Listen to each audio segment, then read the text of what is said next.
салом бинандагони азиз, барномаи ахбори озодӣ бо хабарҳои тозаи тоҷикистону ҷаҳон пешкаши шумо мешавад. Шалои Гулхоҷа ҳастам. Дар хидмататон. Ҳоло таваҷҷӯҳ кунед ба сархати мавзӯи имрӯз 25 июн. мақомоти тоҷикистон мегӯянд, ваксинагузаронии намозгузорон на маҷбурӣ, балки довталабона аст. гӯё бидуни он сертификати ваксина намозгузоронро ба масҷид ворид шудан иҷоза намедиҳанд асос надошт. хӯроки серғизо бидиҳед. кӯршикани 10 нафар дар корхонаи зери назари чиниҳо дар шимоли тоҷикистон. ва як сокини ноҳияи Мастчо иддао дорад, ки писарашро барои иқрори гуноҳ шиканҷа кардаанд. сарам дар замин 100 бор зад, гуфт як мопер. ки ту гу ки ҳамин нашаро аз куҷо гирифтӣ? баъди 3 рӯзи мулоқоти Рустами Эмомалӣ, шаҳрдори Душанбе бо масъулони вазорати тандурустӣ, мақомот хабар доданд, ки ҳамаи сокинони аз 18 сола боло дар Душанбе зидди коронавирус ваксина карда мешаванд. ҳарчанд шубҳаву гумонҳо дар бораи ваксинаҳои ворид шуда ба Тоҷикистон ҳанӯз ҳам ҷой дорад, кормандони тандурустӣ дар маконҳои ҷамъиятӣ сокинонро зидди коронавирус эм мекунанд. Барод Юсуфӣ ва Мулраҷаб Юсуфӣ мавзӯъро пайгирӣ намуданд. навбатпоӣ барои эмкунӣ дар муқобили бемории COVID-19 саҳнаи нав дар дармонгоҳҳои шаҳри Душанбе аст. пас аз вуруди вояи чиноии Синовак ба Тоҷикистон, шумораи довталабони эм гирифтан ба муқобили коронавирус ба маротиб афзуда аст. аз дина то имрӯза беҳад муроҷиаткунандагон зиёд шудагиянд. дина 1173 нафар фаро гирифт ваксина. имрӯз то ҳозира 600 кас шудагиянд. табибон ба хонаҳо, масоҷид ва корхонаҳо рафта хоҳишмандонро дар муқобили коронавирус воякӯбӣ мекунанд. дар баробари мардуми оддӣ, аксари афроде ки хоҳиши гирифтани ваксинаро дар дармонгоҳҳо доранд, кормандони ниҳодҳои давлатӣ ва корхонаву муассисаҳои таълимист. Синовак гирифтем аз ҷумҳурии халқии чин ва мо ба фикрам кӯмаки башардӯстона равон кардам. дар тоҷикистон ҳамчунин воя ва ё ваксинаи AstraZenecаи тавлидоти Ҳиндустон, ки қаблан низ ҳамчун кӯмаки башардӯстона ворид шудааст, воякӯбӣ мешавад. мутатсияҳои бисёртар ки дар Ҳиндустон пайдо шудагиаст, ҳиндуҳо бисёртар адаптатсия мекунанд ба ҳиндугӣ. мақсад ваксинаи худашона ба мутатсияҳои нави коронавирус бисёртар адаптатсия кардагиянд нисбат ба хитоиҳо. аммо афроде ҳам ҳастанд, ки дар воякӯбӣ бар муқобили бемории COVID-19 бетафовутанд. من بیمار نیستم که باید بگیرم سالمم یگان جام درد نمیکنه خدا و شکر. вазорати тандурустӣ ва ҳифзи иҷтимоии аҳолии Тоҷикистон хабар медиҳад, ки барои афроди аз синни 60 боло марҳилаи дуввуми ваксинзанӣ аз ваксинаи AstraZeneca идома дорад. таваҷҷӯҳи мардум низ ба ин масъала дигар шуда истодааст, зеро худи дирӯз дар як рӯз қариб зиёда аз 11 ҳазор нафар аз ваксина гузаронида шуда. вазорати тандурустӣ гурӯҳҳои сайёр таъсис дода ба ҷойҳои серодам ва корхонаҳо рафта ва сокинони хоҳишмандро дар муқобили коронавирус эм мекунанд. то ҳоло дар Тоҷикистон дар муқобили ин беморӣ бештар аз 150 000 нафар ваксин гирифтаанд. мавзӯъро идома медиҳам. бархе аз расонаҳо хабар доданд, ки аз намозгузорон дар Тоҷикистон талаб шудааст ба масҷид танҳо бо шаҳодатнома ё санаде ҳозир шаванд, ки ваксинаи зидди коронавирус гирифтани онҳоро таъйид мекунад. дар акси ҳол ба масоҷид роҳ дода намешаванд. аммо масъулони кумитаи дин мегӯянд, имомхатибҳо дар масоҷиди кишвар ба намозгузорон танҳо тавсия доданд, ки бар зидди коронавирус эм бигиранд. идомаро аз Амриддин Олимов мешунавем. ин гурӯҳи сайёри тиббӣ баъд аз намози ҷумъа дар назди яке аз масҷидҳои пойтахт афроди хоҳишмандро ваксинаи зидди COVID-19 мезанад. гуфта мешавад дар назди дигар масоҷид ҳам чунин гурӯҳҳо ба эмкунии хоҳишмандон машғуланд. дирӯз баъди намози шом баъзе аз намояндагони иттиҳодияи динии кишвар махсусан ходимони дин аз намозгузорон даъват карданд, ки фардо дар вақти намози ҷумъа аз он хидматрасониҳое ки гурӯҳҳои махсуси сайёри тиббӣ, вазорати тандурустӣ ва ҳифзи иҷтимоии аҳолии ҷумҳурии Тоҷикистон муҳайё месозанд, аз он хидматрасониҳо истифода кунанд ва ваксин бигиранд. аммо дар бархе аз расонаҳо ва шабакаҳои иҷтимоӣ хабарҳо нашр шуд ки барои намозгузорон гирифтани ваксинаи зидди коронавирус ҳатмӣ аст ва дар сурати эм накардан онҳо ба масҷид роҳ додан намешаванд. афшини муқим сухангӯи кумитаи дин мегӯяд ин хабарҳо асос надоранд. аслан он сару садоҳое дар мавриди ин ки гӯё бидуни он сертификати ваксина намозгузоронро ба масҷид ворид шудан иҷоза намедиҳанд асос надошт. дари масҷидҳоро дар тоҷикистон моҳи марти соли 2020 барои 2 ҳафта ва баъдан аз 18 апрели соли гузашта то 1 феврали имсол бастанд. дар тоҷикистон ҳудуди 4000 масҷидро расман сабти ном карданд. масъулини кумитаи дин мегӯянд намозгузорон низ дар қатори дигар қишрҳои аҳолӣ метавонанд ба таври ихтиёрӣ ваксина бигиранд. амриддин олимов, радиои озодӣ, душанбе. шумо барномаи хабарии радиои озодиро тамошо доред. ҳудуди 200 коргари маҳаллии кони тиллои ширкати ТБА-и Чин дар баландкӯи Кумарғи болои ноҳияи Айнӣ барои хӯрокҳои камғизои ин ширкат даст ба кӯршиканӣ заданд. онҳо мегӯянд Кумарғи боло дар баландкӯ қарор ва бо назардошти норасоии ҳаво ва мушкили кори тиллокашӣ ба хӯрданиҳои пурғизо онҳо ниёз доранд. ҳамкорам Мирзонабии Холиқзод ин мавзӯъро дунбол дошт ва аз ӯ мепурсам ки ин кӯршиканӣ ба чӣ анҷомид? درود شهلا، من از انجام کارشکنی با چندی از کارگران این شرکت در کمرغ بالا صحبت کردم. آنها گفتند در مسئولان شرکت آمده بودند و دیدند که ما غذای آورده اونها را به زمین ریخته ایم، حرف نزدند، وعده دادند که غذای بهتر خواهند آورد و همین حالی که ما به استودیو می آمدیم چندی از کارگران این شرکت گفتند که ساعت به وقت دوشنبه 3 و 3:30 شده ایستاده است ولی از آنها درکی نیست و هیچ غذایی نآوردند. کارگران میگویند همراه مسئولان شرکت از حکومت ناحیه عینی هم 2 نماینده آمد و از احوال آنها پرسان شدند.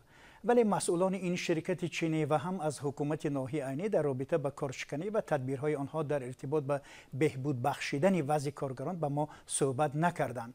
تنها ترجمان ها بودند که گفتند وظیفه آنها ترجمه و رسانیدن درخواست کارگران به مسئولان شرکت است و تمام. تا جایی میدونم در شرکت های چینی که در کنهای مهم تاجیکستان فعالیت دارند در گذشته هم چنین حادثه ها پیش آمده بود نه؟ بله، چنانه که در ماه اپریل در شرکت استخراج طلای پاکرود واقع در رامل شرقی تاجیکستان کارفرمای چینی خودسرانه و بی دستور سداد جمهوریوی عاید به مبارزه با کووید 19 تاجیکستان رژه سخت کرانتین جاری کرده 3 ماه و گاه زیاده از آن نگذاشته است کارگران محلی از حدود کارخانه بیرون روند و به نزد پیوندانشان بروند.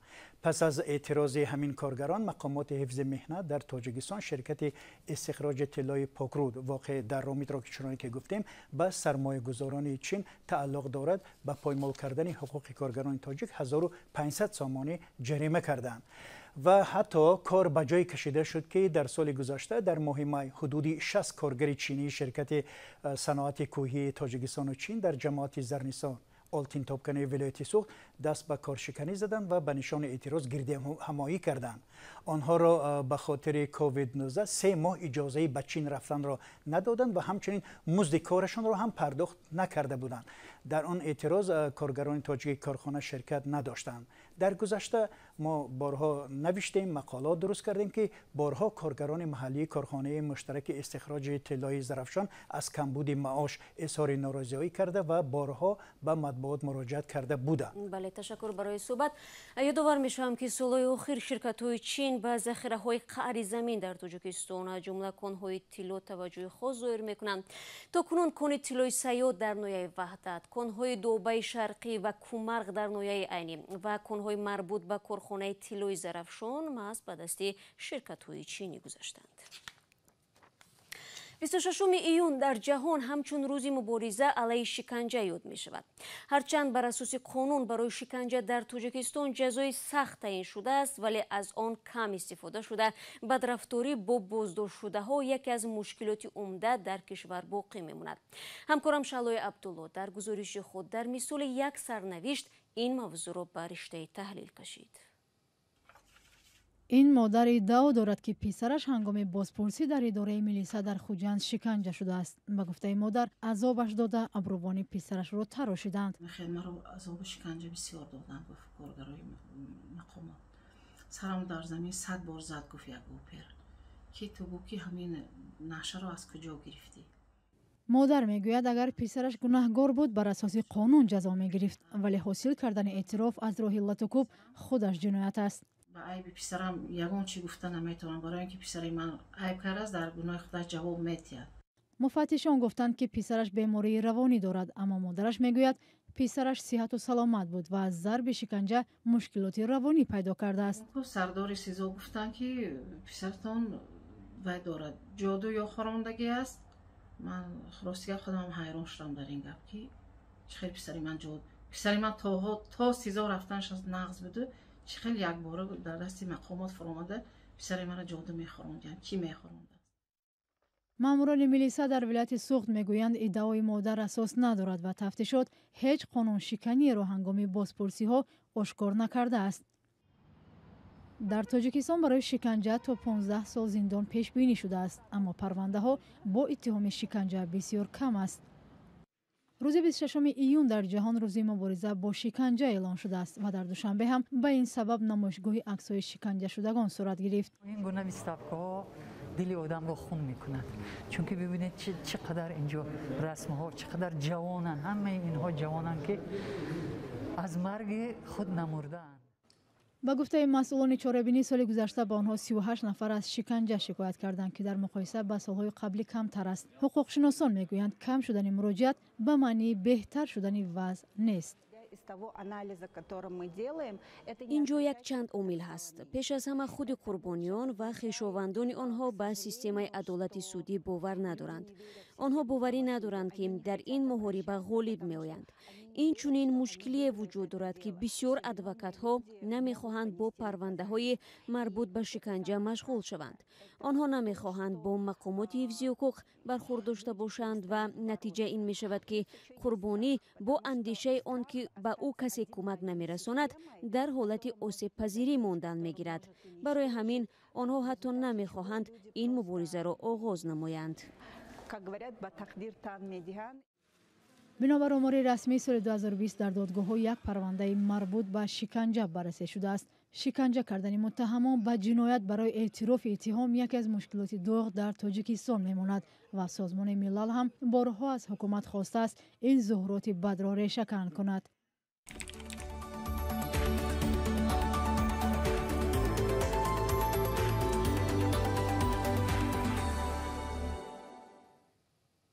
شب 24 ایون در جمهوری چخ تورنادو و یا گردبادی نیرومند حیات کمش 3 نفر را از بین برده به 150 کسی دیگر زیان رساند. آفت در جنوب چخیا به بناها و انشاءات و جهاز مخابرات ضرر رسانده است. اسکندر خوجا میرزاده تفصیلات میدهد. شب پنجشنبه گردبادی نیرومند از جنوب ولایت موراویای جمهوری چخ عبور نموده به شهر هادانین و چندین دهه و شهرک جنوبی این کشور اصابت کرد. به قول هواشناسان نیروی باد در بعضی منطقه ها به 322 کیلومتر در یک ساعت برابر بود. ده ها درخت چپه شده و ماشین ها مثل بازیچه پهن و پریشان شدهاند. وزیر امور داخلی چخیا یان هماچک میگوید وضعیت جدی می باشد و گروه های نجات به منطقه آفت فرستاده شدند. نشریه های محلی چخیا نوشتند که بر اثر این گردباد کمش 3 نفر فوتیده، 150 کسی دیگر با جراحت‌ها به شفاخانه ها انتقال یافتند. در بسیاری از منزل‌های زیست بام و تیره‌ها شکستند. مقیاس خسارات تا زمان نشر این گزارش حساب نشده بود. بار آخر جمهوری چخ در سال 2018 هم شاهد گردبادی نیرومند بود، ولی به قول کارشناسان تورنادوی دیشبه احتمال نیرومندترین گردباد در تاریخ این کشور اروپای مرکزی باشد. این مطلب آخر برنامه امروز بود. خبرگزاری‌های دیگر در سامانه رادیو آزادی زیر نشانی www.azadi.org گذاشته می‌شوند. گزارش‌های ویدیو را در آزادی ویدیو می‌توانید تماشا کنید. بینندگان عزیز، برایتان در 2 روز آینده صورتی با فراغت می‌خواهم خود را احتیاط کنید و خدا نگهدار.